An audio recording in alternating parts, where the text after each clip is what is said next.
mengabulkan gugatan para penggugat untuk sebagian. 2. Menyatakan tergugat 1, tergugat 2, tergugat 3, tergugat 4, dan tergugat 5 telah melakukan perbuatan melawan hukum.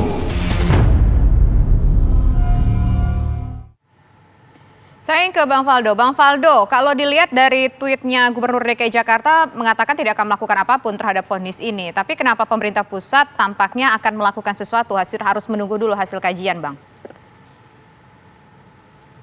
Ya, memang soal pilihan-pilihan tindakan hukum tentunya kami perlu mengkaji. Karena dalam hal ini, dalam rangka memastikan keadilan bagi semua pihak.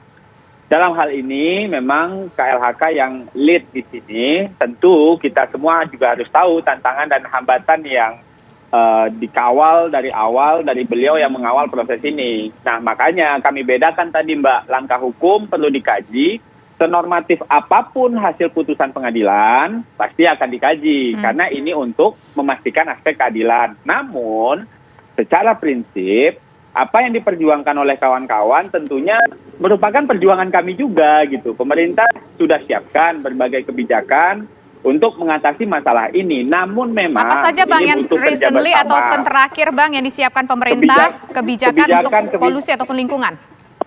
Ya, kebijakan yang solutif untuk masalah ini jauh lebih penting untuk dikaji. Karena secara prinsip ya melampaui hasil putusan legal dan formal tersebut gitu. Tapi yang jelas sekali lagi Mbak Tasya ya, apapun putusan ini, kita juga punya tujuan yang sama. Semuanya tetap berjalan. Contohnya saja ada program restorasi lahan gambut.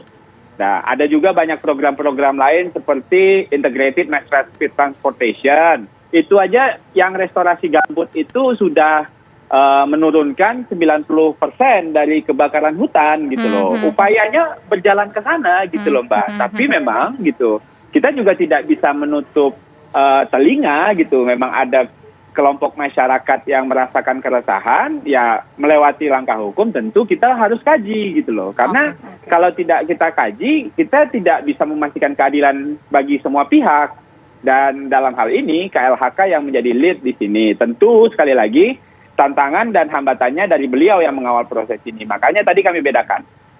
Oke, baik. Nah, sekarang Mbak Ayu, ini kan proses memang masih, ini kan adalah rangkaian proses yang akan sangat panjang ya Mbak Ayu, dari 2012 sampai dengan sekarang, dan sekarang pun juga masih dalam ada yang masih menunggu, masih ada yang menunggu kajian, ada yang menerima gitu. Ini kan artinya masih panjang. Lantas langkah selanjutnya dari koalisi masyarakat Jakarta yang melakukan gugatan ini apa, Mbak Ayu? Yang pasti ketika lawan mengajukan banding ya kami pasti akan fight sampai titik darah penghabisan ya Mbak, karena kita melakukan advokasi ini bukan yang sebulan 2 bulan bahkan bertahun-tahun. Terus kalau tadi disampaikan bahwa keadilan bagi para pihak yang mana, sedangkan para penggugat di sini adalah pemerintah. Seharusnya yang kita perhatikan adalah hak warga negaranya gitu loh. Sudah terbukti kok kondisi polusi udara yang buruk itu berdampak pada kesehatan. Berarti kan keadilannya harusnya titik beratnya kepada warga negaranya ya. Karena kalau saya bilang sih, saya mohon maaf ya kalau menyinggung para pihak. Walaupun memang dibolehkan upaya banding sampai peninjauan kembali, tapi menurut saya dengan adanya banding sampai peninjauan kembali itu justru menghambat pemenuhan hak warga negara. Akan semakin lama lagi pemenuhan hak warga negara. Kalau yang tadi disampaikan program ya itu kan program adalah turunan. Tapi kalau kita bicara soal putusan pengadilan, ya kita harus akui ya putusan pengadilan itu cuma bicara siapa yang sah, siapa yang benar, Mbak. Toh ketika kita mendorong sebuah kebijakan, PR selanjutnya adalah yang paling berat adalah mengawasi apakah putusan pengadilan dapat terlaksana atau tidak. Kalau kayak gini aja masih dibanding, masih dikasasi, masih dipeninjauan kembali, lalu bagaimana warga negara nanti untuk mengevaluasi kinerja lainnya, itu pasti akan saya jamin itu akan menghambat hak warga negara untuk mendapatkan keadilan. Makanya harus dilihat keadilan di sini adalah bukan nama baik lembaga negara, tapi keadilan di sini adalah keadilan warga negaranya, karena di sini banyak lansia, anak-anak, bahkan banyak warga di Jakarta yang punya paru-paru yang sensitif terhadap polusi udara. Oke, Bang Faldo, ini cukup menarik. Kalau masih melakukan kajian, masih akan melakukan banding, ini banyak hak warga yang harusnya mendapatkan udara bersih dan baik terhambat dengan proses-proses ini. Hak warga terabaikan. Tanggapan Anda, Bang Faldo? Itu kan punya hak di dalam hukum. ini negara kita, ini negara hukum. Ya sudah, itu juga harus kan gitu loh. Bukan begitu juga kalau menurut kami ya negara hukum ya kita juga punya hak yang sama di dalam hukum gitu loh. Dan dalam hal ini karena tidak bisa kalau seandainya tidak gitu loh. Ketika sudah menjalankan hukum ya kita kaji gitu. Jadi kalau kita kaji bukan berarti kita tidak peduli dengan udara. Itu harus dibedakan karena semuanya kan lagi berjalan, ya kan? Jadinya jangan sampai dianggap kita lagi mengkaji berarti kita nggak peduli, nggak gitu, gitu loh. Nah, terakhir.